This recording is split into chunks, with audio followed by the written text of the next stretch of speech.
Alors là, c'est un sirop de l'alcool. On les trempe. Trempé dans un sirop alcoolisé au kirsch, nappé, puis recouvert d'amandes colorées, il n'y a qu'une recette comme celle-ci, et c'est celle du colombier. Gâteau traditionnel de la Pentecôte que cette boulangerie-pâtisserie familiale de Marseille confectionne depuis plus de 30 ans dans les règles de l'art. C'est à la base de noisettes ou d'amandes, de sucre, d'écorce d'orange confite. Et surtout, ces tranches de melon confit macérées dans de l'eau-de-vie et placées au milieu du gâteau, ce qui en fait sa particularité. C'est confit d'une année à l'autre dans de l'eau-de-vie et après c'est mis spécialement que pour les colombiers. C'est une tradition. La tradition justement est au cœur du colombier, une tradition marseillaise à l'origine de la création de la ville.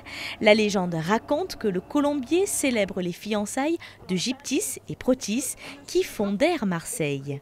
Brennus, qui était le père de Gyptis, a organisé un grand repas pour pouvoir, dans le but de présenter, de trouver un fiancé à sa fille. À l'horizon de la mer est arrivé un beau navire duquel est descendu un charmant monsieur prénommé Protis qui est venu partager le repas.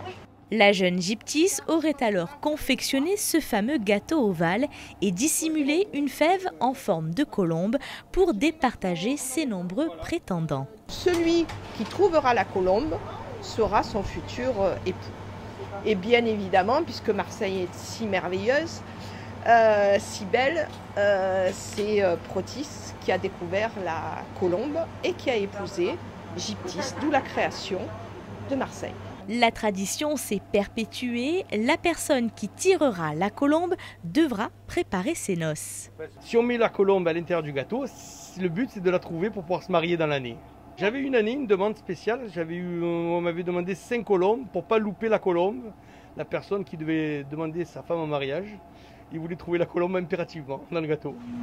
Et il vous faut 3 colombiers de combien de personnes?